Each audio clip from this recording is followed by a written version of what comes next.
Itinuro ni Orly Guteza, sina Senador Rodante Marcoleta at dating Congressman Mike Defensor na may pakana umano ng nauna niyang affidavit na nag-deliver siya ng mali-maletang pera kay dating House Speaker Martin Romualdez. Kasunod ito ng pagbawi niya ng kanyang salaysay noong September 2025 sa pagdinig ng Senate Blue Ribbon Committee. Laging una ka sa balita ni Maki Pulido, exclusive. Unang lumabas sa publiko si Orly Guteza sa pagdinig ng Senate Blue Ribbon Committee kaugnay ng mga anomalya sa flood control projects noong Setyembre ng nakaraang taon. Sa kanyang testimonya, sinabi niyang bilang bodyguard ni dating Congressman Zaldico, tagahatid siya ng mali-maletang pera sa bahay ni dating House Speaker Martin Romualdez. Humigit kumulang 3 beses ako mismo ang nag-deliver ng basura sa bahay ni Congressman Zaldico at sa mga bahay ni Speaker Romualdez. Si Senador Rodante Marcoleta ang nagharap sa pagdinig kay Guteza na inilapit daw ng kaibigang si dating Congressman Mike Defensor. Pero ngayon, binabawi na ni Guteza ang kanyang mga sinabi sa isang panibagong affidavit. Pinilit lang daw siya ni Defensor na sabihing naghakot siya ng pera para kay Romualdez kahit hindi raw ito totoo. Sa isang video, binasa ni Guteza ang ilang bahagi ng kanyang affidavit.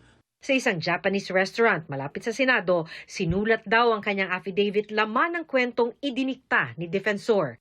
Inayos pa raw ni Marcoleta ang draft na tinype ng manugang ni Defensor na si Mark.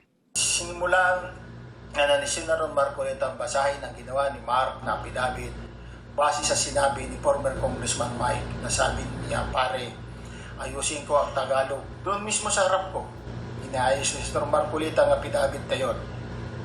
Sabi ni former Congressman Mike Defensor, si Mark kasi di marunong mag-Tagalog. Ang video na ito ibinigay sa GMA News ni Attorney Melvin Kalimag, ang abogadong nagnotaryo ng panibagong affidavit ni Guteza noong August 13. Binigay din sa amin ang video na ginawang pagnotaryo sa isang hotel room sa Pasig. He was very relaxed. Tapos tahimik nga eh. Parang very ordinary lang. Ni-request namin kay Attorney Kalimag na makausap sa telepono si Guteza pero ayon sa kanya, may problema sa signal kung nasaan si Guteza kaya di siya makontakt. Sa kwento ni Guteza sa kanyang affidavit, narinig daw niya ang usapan ni na Defensor at Marcoleta tungkol sa pera. Sabi ni Congressman Mike, basahin mo na muna, ikaw na ang bahala kung pwede yan, sabi niya. Pari, 150 million lang, masaya na tayo.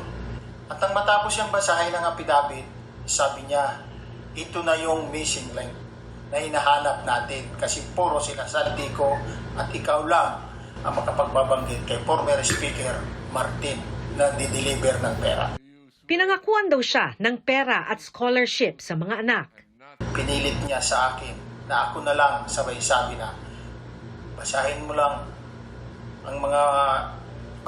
lang yan at mababayaran mo naman. Ako ay pilitan na sabihin para sa kanya, sige po sir, kung ito ang paraan para makatulong ako, gawa ko dyan sir. Kaya lang sir, inaalala ko lang ang pag-aaral ng mga anak ko. Nag-promise ng CAS educational scholar si former Congressman Mike Defensor. Kinabukasan, bago sumalang sa Senate Blue Ribbon Committee hearing, kinausap pa raw siya ni Marcoleta at sinabihang huwag lilihis sa nakahandang affidavit. Kaya nang mag-adlib daw siya sa pagsalang sa hearing, napagalitan pa siya ni Marcoleta. Paulit-ulit na sinasabi na voluntaryo ang aking gagawin at tinuturuan niya ako na kung ano lang ang nakalagay sa affidavit na ginawa ni Mark na asawa ng anak ni former Congressman Mike Defensor. Yan lang mag-focus. Sinagot ko, opo sir.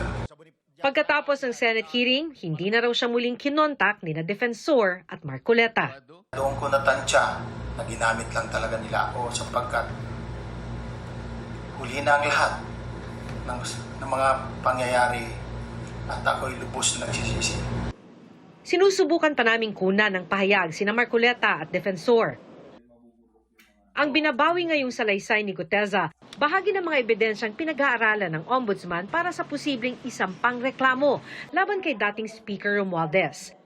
Bukod kay Guteza, nag-recant na rin ang kasamahang bodyguard na may affidavit na hawak ng Ombudsman. Hiningan namin ang Ombudsman ng reaksyon pati na kung ano ang epekto nito sa case build-up laban kay Romualdez. Pero hinihintay pa nilang magkakopya ng affidavit ni Guteza bago sila makapagbibigay ng komento. Ito ang unang balita, Maki Pulido, GMA News.